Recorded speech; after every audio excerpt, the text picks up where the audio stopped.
ને આ માર્ગે જો વાળ્યા હોય તો એ અમારા કનુ દાદા છે, જે મૂળ નડિયાદના છે. કનુ દાદાએ 25 વર્ષ પહેલા માત્ર ને માત્ર ગાંઠિયા અને બુંદીથી આ સેવાની શરૂઆત કરી હતી. એકદમ વરા નીકળતું શીરો, વરા નીકળતી પૂરી, વરા નીકળતી ખીચડી, કોઈ ઠંડી વસ્તુ બી નથી પીરસતા. આ કેમ્પમાં અલગ અલગ વ્યક્તિ, ઇન્ડિયાના દરેક સ્ટેટના વ્યક્તિ પણ તમને મળશે. તદુપરાંત તમારી જોડે જે અમુક વ્યક્તિઓ છે જે આંતરરાષ્ટ્રીય છે ને એ બી અમારી જોડે જોડાયેલા છે. નમસ્કાર મિત્રો, સ્વાગત છે તમારું અમારી ચેનલ લોંગ ટ્રાવેલમાં. તો મિત્રો, અત્યારે અમે આવ્યા છીએ બ્રહ્માથી અંબાજી સુધી છેલ્લો મોટામાં મોટો કેમ્પ છે. અહીંથી તમે અંબાજી જશો તો આવો તમને કેમ્પ ક્યાંય જોવા નહીં મળે. અને આ કેમ્પની અંદર ટોટલ સુવિધા આપવામાં આવી છે. મેડિકલ સુવિધા પણ આપવામાં આવી છે, રહેવા જમવા તેમજ અહીં બેસીને આરામ કરવો હોય તો તે પણ સુવિધા આપવામાં આવી છે. તો આપણે અંદર જઈએ અને જોઈએ કે સ્ટોલની અંદર કઈ રીતની વ્યવસ્થા આપવામાં આવી છે. તો ચાલો આપણે અંદર જઈએ અને જોઈએ. આપણે મેઇન ગેટની અંદર પ્રવેશ કરીએ એટલે અહીં જે યાત્રિકો આવે છે તેમને ટેબલ ખુરશી ઉપર બેસાડી અને એકદમ ભાવથી અને પ્રેમથી જમાડવામાં આવે છે. અને તમે જોઈ શકો છો બંને બાજુ કે જે યાત્રિકો છે તે ભાવથી અને પ્રેમથી પ્રસાદ ગ્રહણ કરી રહ્યા છે. વસાની છું અને હું બોમ્બેથી આવું છું. છેલ્લા 5 વર્ષથી અહીંયા આવું છું અને કેમ્પ ઘણા વર્ષોથી અહીંયા થાય છે. અને બધા જ કનુ કાકાના અંદર બહુ સહકારથી કામ કરે છે. રસોડું અને બધી વ્યવસ્થા બહુ જ એક્સ્ટ્રાઓર્ડિનરી છે. બધી હાઇજીન સાચવવામાં આવે છે અને મેડિકલ હેલ્પ અહીંયા બહુ મોટી છે. આ વર્ષનો અનુભવ કહું તો સતત યાત્રાળુઓનો ધસારો ચાલુ જ હોય છે અને દરેક જણને ઇન્ડિવિજ્યુઅલ અટેન્શન સાથે અહીંયા જમાડવામાં આવે છે, એમની સેવા કરવામાં આવે છે અને બધી જ વ્યવસ્થા ખૂબ જ ઉચ્ચ કક્ષાની કરવામાં આવી છે. આખો એરિયા નિહાળી રહ્યા છો, જે અમારા જે બી કાર્યકર્તાઓ છે ને એમને બી ભોજન પૂરું પાડું, કારણ કે એ બધા સેવા આપે છે, બરાબર. એટલે એમના ભોજન માટેની આ વ્યવસ્થા અમે લોકોએ કરાયેલી છે. ઉપરાંત જે પ્રાઇવેટ સિક્યોરિટી ગોઠવેલી છે અમે લોકોએ, કે અહીંયાના જે બી સ્ટાફ છે હા પીસફુલી એ જમી શકે, શાંતિથી જમી શકે. અને અમારી જે પોતાની સિક્યોરિટી છે જે આખા કેમ્પને, કારણ કે કેમ્પના જેટલા બી પદયાત્રીઓ હોય એમનો સામાન એ બધાની રક્ષા બી અમે લોકો જ કરીએ છીએ, કે એમના સામાનને બી કંઈ ના થવું જોઈએ એના માટે અમે એક પ્રોવાઈડ કરીએ છીએ. સાદું પાણી બી નહીં, બોરનું પાણી બી નહીં, કૂવાનું પાણી બી નહીં. ડીશો બધી ગરમ પાણીથી ધોવાય છે. એકવાર ખાઈ લે એટલે એના પાછળ ગરમ પાણીથી વોશ કરીને ડીશો લૂસી અને એ લોકોને જમવાનું પીરસે. ચોખ્ખા કપડાં વાપરવામાં આવે છે અને કોઈ બી વસ્તુમાં કોમ્પ્રોમાઇઝ કરવામાં આવે. અહીંથી ગયા પછી બી કાઉન્ટર પર બી પીરસનારા પાછા ફરીથી ડીશ લૂસે છે. કોઈ કપડું ના મળે તો પોતાના કપડાથી હાથ રૂમાલથી બી ડીશ લૂસીને આપે છે ને.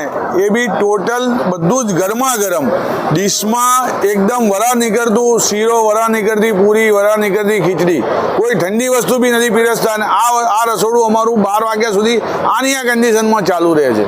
એવું નહીં કે સાંજ પછી કે બપોર પછી ઠંડુ ખાવા મળે.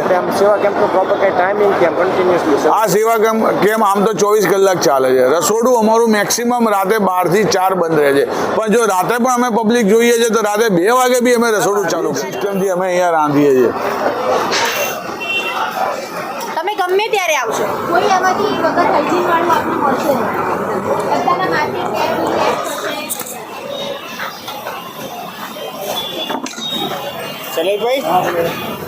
માથે ભંડારો જે ચાલતો છે, જે ભાવિ ભક્તો જમવા આવે છે, ત્યાં કનુ કાકા અમારા જે પ્રેરણા સ્ત્રોત છે એ ત્યાં જાતે બધા પાસે ફરે છે અને પૂછે છે, પહેલાં તને ખાવાનું ભાવ્યું, કંઈ લાવવું છે, કંઈ ભાવે છે, કંઈ તકલીફ છે.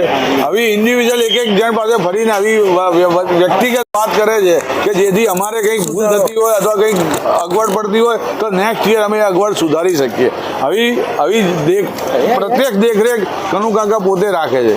નવું વાપરીએ છીએ, જૂના તેલમાં તરતા નથી, નવું ફ્રેશ તેલ વાપરીએ છીએ. અને જ્યારે અમારી મેડિકલ સેવામાં આવે છે ને તો પૂછે છે, બેન મને મોઢામાં ચાંદા પડી ગયા. આ તેલ બી બધું ફ્રેશ, એકના એક તેલમાં રિપીટ નહીં વાપરવાનું. જે બહાર ધંધાદારી માણસો બી એકના એક તેલમાં પૂરીએ તરે, અમે નહીં વાપરતા, ફ્રેશ વાપરીએ તેલ. હા, કોઈ બી તેલ ને મસાલા એવા વાપરવામાં નથી આવતા કોઈ બી પ્રોબ્લેમ અમારા કેમ્પ અમૂલના જ્યારે ભોજન લઈ ડબ્બા પ્રસાદી લઈ ત્યારે એની કોઈ બી તકલીફ પડતી હોય ત્યારે આગળથી આવે છે ને તો અમને કે કે બેન મને પેટમાં બહુ બળતરા થાય છે, ખબર નહીં ખાવામાં એવું કંઈક આવી ગયું છે કે કેવા મસાલા આવી ગયા છે, તેલ આવી ગયું છે. પણ અમારા જે કેટર છે, અમારા કનુ દાદાએ કીધેલું છે કોઈ બી જાતનું મને કોમ્પ્રોમાઇઝ જોઈએ નહીં. એટલે અમારા કનુ દાદાએ હંમેશા અમને કીધેલું છે કે બધું જ ખવડાવો બેટા અને બધું જ સરસ રીતે ખવડાવો. એટલે કોઈ બી એક વસ્તુમાં કોમ્પ્રોમાઇઝ નહીં કરવાનો અને સ્વાસ્થ્ય જોડે આપણે ચેડા નહીં કરવાના. ને અહીંયા માતાજીનું મંદિર પહેલાં સ્થાપન થાય, પછી જ રસોડું શરૂ થાય. ને આ માતાજીનું સ્થાપન છેલ્લા દિવસ સુધી રહે. છેલ્લા દિવસે પૂર્ણાવતીના દિવસે બધા સ્ટાફની સાથે આરતી કરી ને માતાજીની ક્ષમા માગી ને કેમ્પનું સમાપન કરીએ છીએ અમે. અને બેસાડીને ખવડાવીએ છીએ, દરેક ભાવિ ભક્તને બેસાડીને પીરસીએ છીએ, બેસાડીને ગરમ ગરમ જમાડીએ છીએ. તમે કોઈ પણ કાઉન્ટરમાં જોઈ શકશો, બધું ગરમ ગરમ પીરસાતું હશે. આ પાછળ બી એક એક્સ્ટ્રા લોટ તૈયાર જ હોય, કોઈ બી બ્રેક લાઈન તૂટવી ના જોઈએ. અવિરત પ્રવાહ ચાલુ રહે તો અવિરત પીરસવાનું ચાલુ રહે. ના પીરસનારા બધા જ સેવા આપવા માટે આવેલા છે. જો આ શીરો પીરસવામાં આવે છે અમને. આ બી અમારા બધા વોલેન્ટિયર્સ છે. આ ગરમ ગરમ ખીચડી, બટાકાનું રસાવાળું શાક, આ તમે ખીચડીને ટચ કરીને જોઈ શકશો, ગરમ ગરમ હશે. કોઈ વસ્તુ ઠંડી પીરસવામાં નહીં આવે. માટેનું કાઉન્ટર અને પાણીનું કાઉન્ટર ને પાણી બી બધું અમે બિસ્લેરી મંગાવીએ છીએ. બોટલો ભરીને લઈ જાય એ પણ અમે પ્રોવાઈડ કરીએ છીએ. કોઈ પણ પાણી અમે કેમ્પ વાળાને સીધું ખૂટતું હોય, પાણી ખૂટતું હોય તો અમારી ત્યાં મિનરલ પાણી મંગાવીને મિનરલ પાણી જ પીવડાવીએ છીએ. આવો તમને એ કાઉન્ટર બતાવો.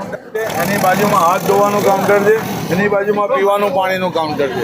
આ બધું પીવાનું પાણી મિનરલ મંગાવીએ છીએ. એ સિવાય બહાર રોડ ઉપર એક કાઉન્ટર મૂક્યું છે કે કોઈને ખાલી પાણી જ પીવું છે, જમવાનો પ્રસાદ નથી લેવો, તો ત્યાંથી પાણી પી શકે છે, પાણીની બોટલો ભરી શકે.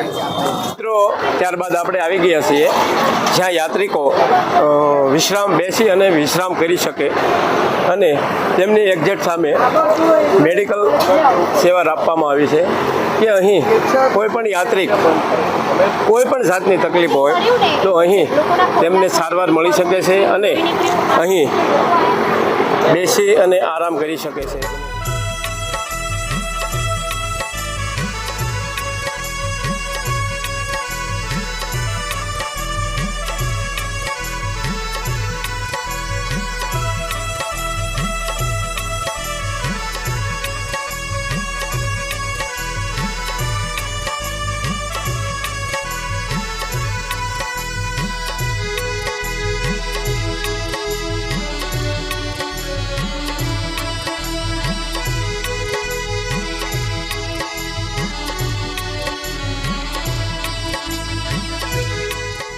મિત્રો આજે આપણે જગતજનની પદયાત્રા સેવા કેન્દ્રની મુલાકાત લીધી તો ખરેખર તમને કેવો લાગ્યો આ વિડીયો કોમેન્ટ કરીને જરૂર બતાવજો અને કોમેન્ટમાં તમારો અભિપ્રાય પણ જરૂર આપજો અને આ વિડીયો તમને પસંદ આવે તો વિડીયોને લાઇક આપજો, તમારા મિત્ર મંડળને શેર કરજો જેથી તે લોકો પણ જો અંબાજીના પગપાળા યાત્રાએ આવતા હોય તો આ સરસ મજાનો જે લાસ્ટમાં મોટામાં મોટો સ્કેમ એમને પણ જોવા મળે.